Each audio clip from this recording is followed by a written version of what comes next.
T'es-tu déjà demandé quel est le véritable but de la vie? Ressens-tu que la routine quotidienne manque de sens et t'immerge dans une profonde insatisfaction? Ou t'es-tu retrouvé dans des situations si désespérées que tu as perdu le goût de la vie? Dans ce texte, nous explorons les enseignements du psychiatre et philosophe Viktor Frankl, qui a trouvé des réponses profondes dans les circonstances les plus horribles, comme les camps de concentration nazis. Découvre comment, même dans les situations les plus désespérées, il y a toujours un sens à trouver et comment cela peut transformer ta vie. Rejoins cette réflexion sur le but, la souffrance et la recherche de sens dans notre existence moderne. Viktor Frankl était un psychiatre, neurologue et philosophe autrichien de renom, principalement connu pour être le fondateur de la logothérapie, une forme de psychothérapie centrée sur la recherche d'un sens à la vie. Pendant la Seconde Guerre mondiale, Frankl a passé 3 ans dans des camps de concentration nazis, une expérience qui a profondément influencé sa pensée et son œuvre. Dans ces lieux de désespoir extrême et de souffrance, Frankl a observé que les prisonniers qui trouvaient un sens à leur existence avaient plus de chances de survivre. Après la guerre, il a consigné ses expériences et réflexions dans le livre Man's Search for Meaning, l'homme en quête de sens, où il soutient que la recherche de sens est la motivation primaire de l'être humain. Son approche thérapeutique a eu un impact durable sur la psychologie, offrant une perspective optimiste sur la capacité humaine à trouver un but même dans les circonstances les plus adverses. Qu'est-ce qui maintient un être humain en marche? La réponse à cette question, comme nous l'avons vu précédemment, peut se trouver dans les endroits les plus terribles, comme cela est arrivé à Viktor Frankl. Il était à la merci des gardes nazis sadiques et des soi-disant kapos, qui étaient des prisonniers avec des privilèges uniques, qui collaborèrent volontairement avec les nazis et étaient encore plus impitoyables que leurs maîtres. Les prisonniers du camp étaient constamment exposés à la faim, aux maladies, au travail forcé et à la possibilité de châtiment ou d'exécution. Il n'y avait aucune liberté. Les prisonniers se déplaçaient comme un troupeau de moutons sans défense, battus et frappés par leurs gardiens, dépouillés de toute dignité humaine. Qu'y a-t-il à vivre dans un endroit aussi horrible qu'un camp de concentration, lorsque toutes tes libertés et possessions t'ont été retirées, et lorsque la mort à court terme est presque inévitable? Y a-t-il une raison de ne pas abandonner la vie? Au milieu de ce chaos, de nombreux prisonniers ont trouvé de petits actes d'humanité comme une forme de résistance et de maintien de l'espoir. Viktor Frankl a conclu qu'il y a toujours une raison de vivre, même dans les pires conditions.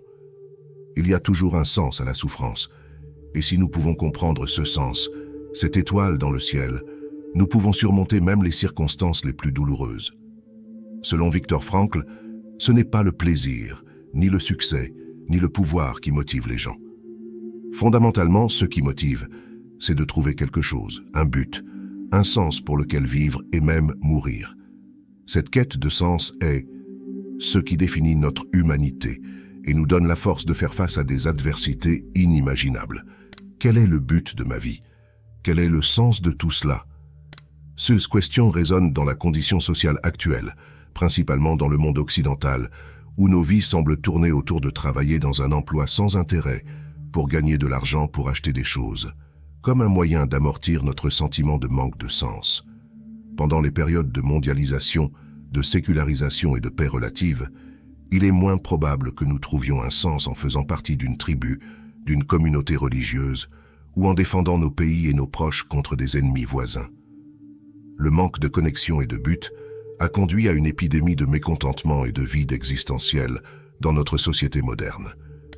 Tout est devenu si monotone, si dépourvu de sens, que nous nous plongeons dans le consumérisme effréné et la distraction juste pour ne pas ressentir une profonde sensation de manque de but qui affecte notre existence. Et avant que nous ne nous en rendions compte, le nihilisme s'installe et nous commençons à nous demander « À quoi bon? Pourquoi continuer ?» Nous ne pouvons pas comparer les circonstances de l'occidental moderne à celles de ceux qui ont vécu dans les camps de concentration pendant la Seconde Guerre mondiale. Mais curieusement, nous avons des questions existentielles similaires et nous avons des raisons similaires d'abandonner complètement la vie. Le manque de but, le désespoir, le manque de sens. Lorsque nous sommes pris dans ce que Viktor Frankl appelait le vide existentiel, ce qui nous attend, c'est le désespoir. Pendant ces jours dans les camps de concentration, Il a remarqué une division entre deux types de personnes, celles qui avaient renoncé à la vie et celles qui ne l'avaient pas fait. Le premier groupe était plus enclin aux maladies et à la mort. Le second groupe avait plus de chances de survivre. Quelle était la différence? Tout simplement, un sens de signification, ou plus précisément la découverte d'un but dans leurs conditions de vie insupportables. Par exemple, Frankl lui-même était médecin et a trouvé un but en aidant les détenus souffrant de maladies. Il a utilisé ses connaissances et ses compétences pour fournir des soins médicaux dans des conditions extrêmement adverses, ce qui lui a donné un sens de mission. Un jour, il a refusé l'occasion de s'échapper du camp pour rester avec ses patients. Cette décision, qui pourrait sembler irrationnelle d'un point de vue externe, était profondément enracinée dans sa conviction que sa vie avait un but plus grand. Il n'était pas motivé par l'argent, le statut, le pouvoir, ou même la liberté. Son but à ce moment-là était de prendre soin de ses semblables et de ne pas les abandonner. C'était si important pour lui qu'il était prêt à mourir pour cela. Sa vie était devenue un sacrifice de sens profondément important, démontrant que même dans les pires circonstances, la quête d'un but peut donner un sens à l'existence humaine. D'un autre côté, Frankl a écrit sur ceux qui ont succombé aux conditions difficiles du camp. Ils avaient toujours le même raisonnement pour abandonner. Il a écrit « À un moment donné, il n'y a plus rien à attendre de la vie. En l'absence de sens et de foi que les choses pourraient s'améliorer, nos corps et nos esprits commencent à dépérir, car nous avons perdu notre volonté de vivre. » Victor a écrit sur un prisonnier qui avait rêvé de la fin de la guerre et de sa libération. Son rêve révélait également la date à laquelle la libération se produirait. Cette date était le 13 mars 1945. Il était plein d'espoir, mais quand finalement le 13 mars est passé, rien ne s'est passé. Comme la prophétie du prisonnier était naïve et n'avait aucun sens dans le contexte de son emprisonnement, il a été submergé par la déception. Il est tombé soudainement malade et est mort de typhus peu de temps après. Mais en observant les circonstances horribles et désespérées dans lesquelles certaines personnes se trouvent, est-il juste d'attendre qu'elles trouvent un sens? Certaines situations ne sont-elles pas simplement trop accablantes, au point d'éliminer la responsabilité de choisir? Lorsque la guerre a pris fin, Victor a réfléchi sur la validité de la liberté humaine pendant les horreurs des camps de concentration. Il a conclu que, en fait, nous pouvons préserver un vestige de liberté spirituelle et d'indépendance mentale, même dans des conditions aussi terribles de stress mental et physique. Nous avons donc toujours un choix. Frankl a écrit « Nous, qui avons vécu dans des camps de concentration, pouvons nous rappeler des hommes qui parcouraient les baraquements en réconfortant les autres, en donnant leur dernier morceau de pain.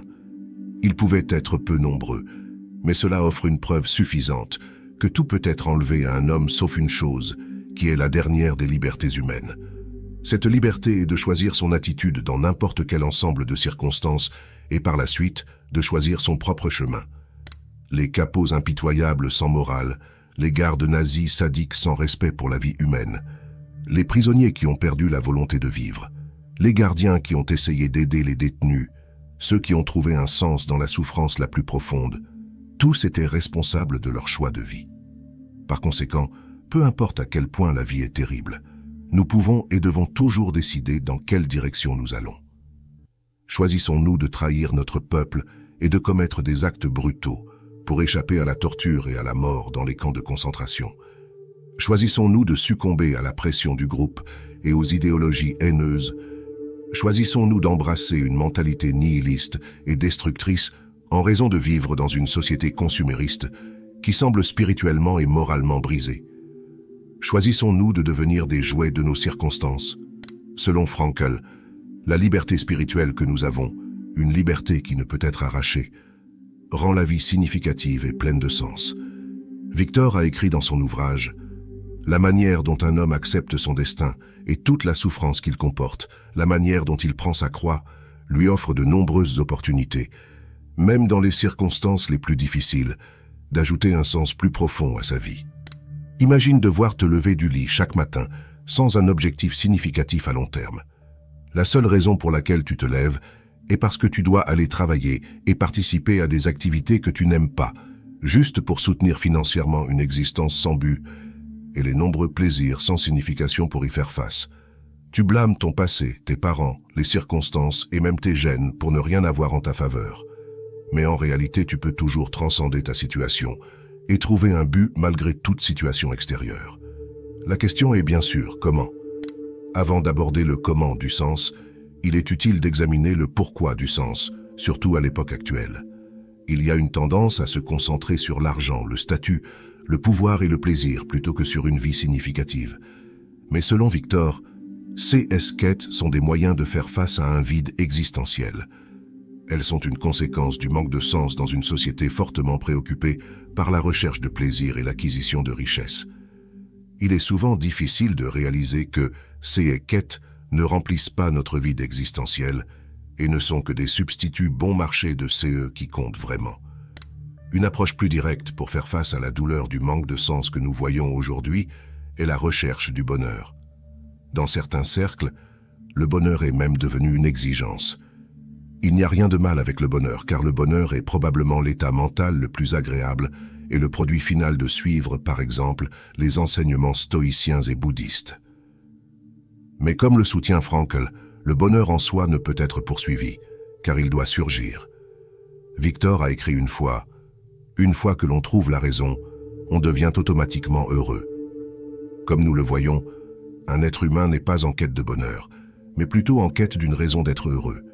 Enfin, en réalisant le potentiel de sens inhérent et latent dans une situation donnée, il en va de même pour le succès. Selon Frankl, le succès doit également surgir et ne pas être poursuivi, car il est l'effet secondaire non recherché de la dévotion de quelqu'un à une cause plus significative. Cela doit arriver. Plus nous nous en soucions, moins nous pouvons nous concentrer sur notre cause, et moins il est probable que le succès se produise. Mais si nous nous consacrons à un but et que nous nous soucions peu du succès, il est plus probable qu'il se produise comme un sous-produit à long terme. Ainsi, il semble que le sens soit à la racine du bonheur et du succès, et le manque de celui-ci au cœur de l'indulgence et de l'addiction au plaisir, à l'argent, à la renommée et au pouvoir.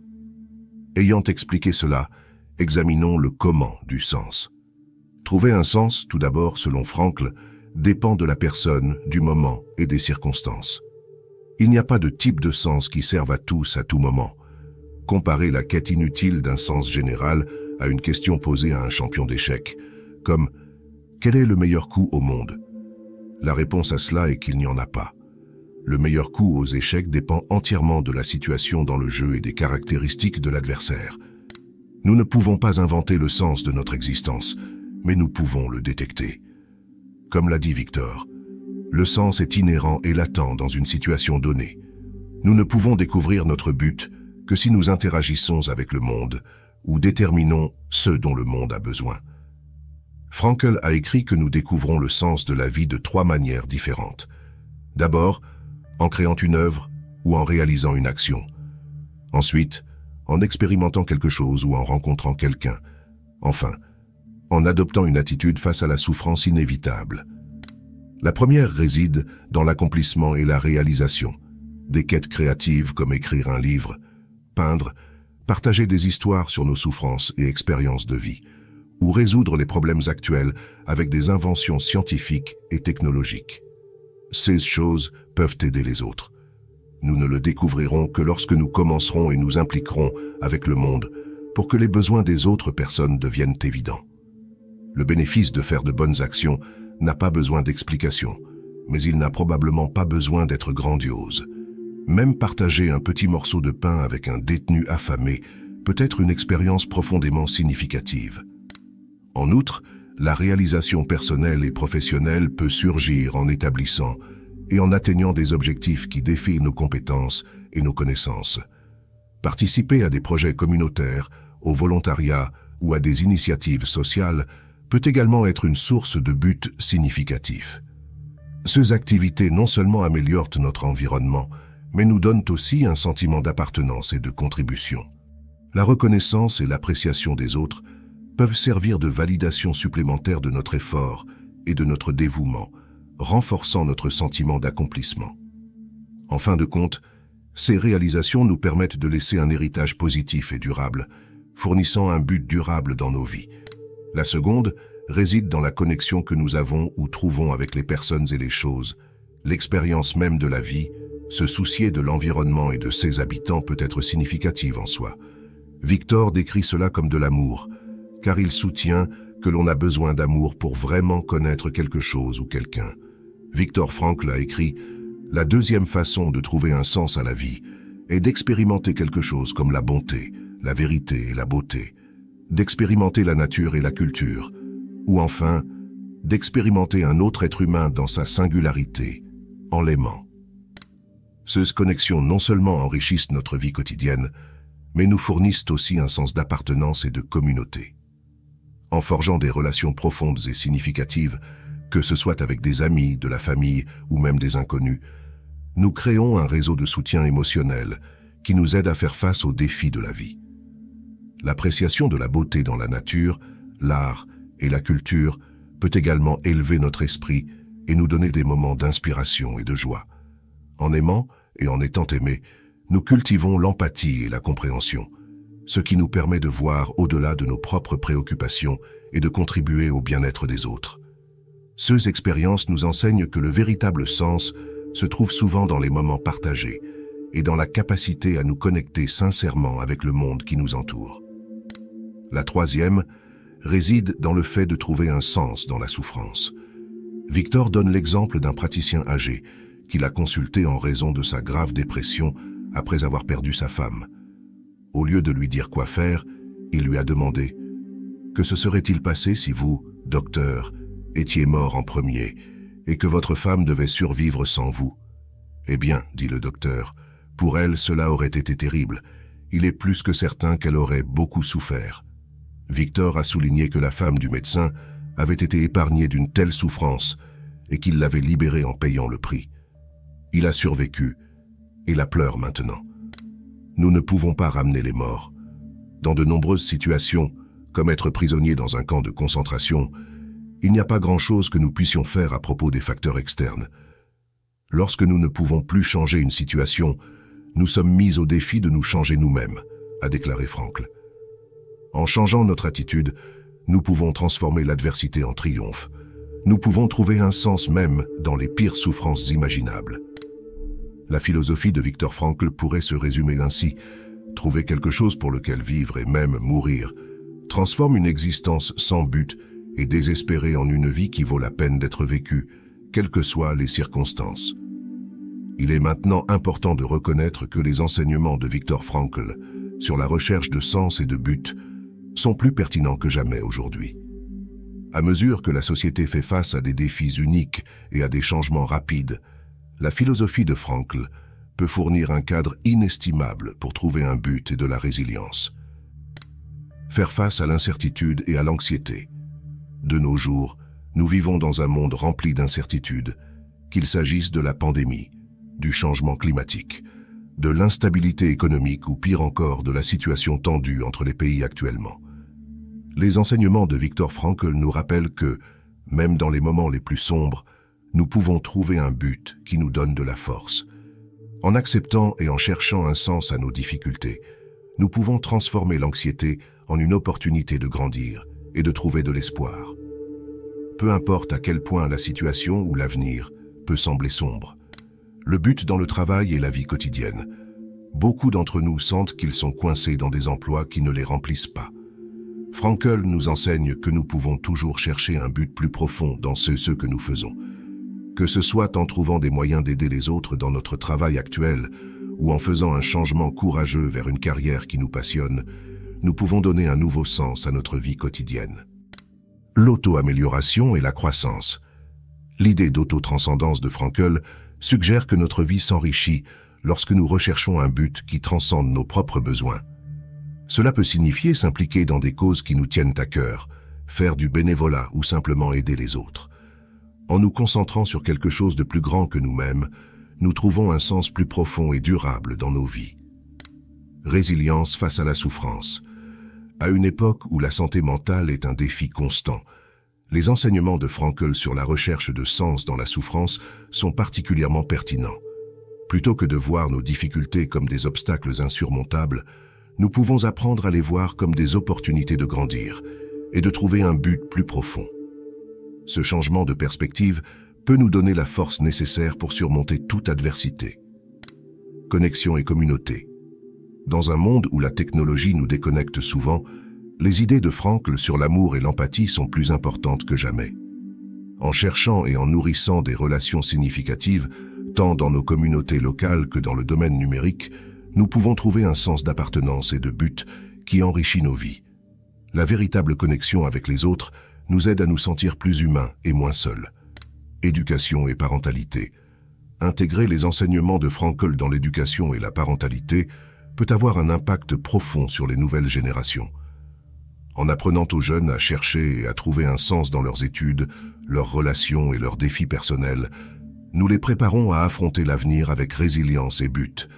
Une éducation centrée sur le sens aide les jeunes à construire une vie riche et significative dès leur plus jeune âge. En résumé, les enseignements de Viktor Frankl ne nous offrent pas seulement un guide pour survivre aux moments difficiles, mais aussi une feuille de route pour vivre une vie pleine et significative. Si jamais tu as senti que ta vie manque de sens, rappelle-toi qu'en toi réside la liberté de transformer ta souffrance en un moteur de changement et de croissance. Peu importe à quel point tes circonstances sont accablantes, tu as toujours le pouvoir de choisir ton attitude et de trouver un sens profond qui te pousse en avant. En faisant cela, tu peux marquer un avant et un après dans ton existence, trouvant chaque jour une nouvelle raison de vivre avec détermination et espoir. Si vous êtes arrivé jusqu'ici, n'oubliez pas de laisser votre like et de nous dire ce que vous pensez du sujet. Comme toujours, partagez ce message avec quelqu'un que vous pensez en avoir besoin en ce moment. Si vous n'avez pas encore vu notre contenu et que vous en voulez plus, nous vous recommandons de regarder nos vidéos. Merci de nous avoir regardés. À la prochaine.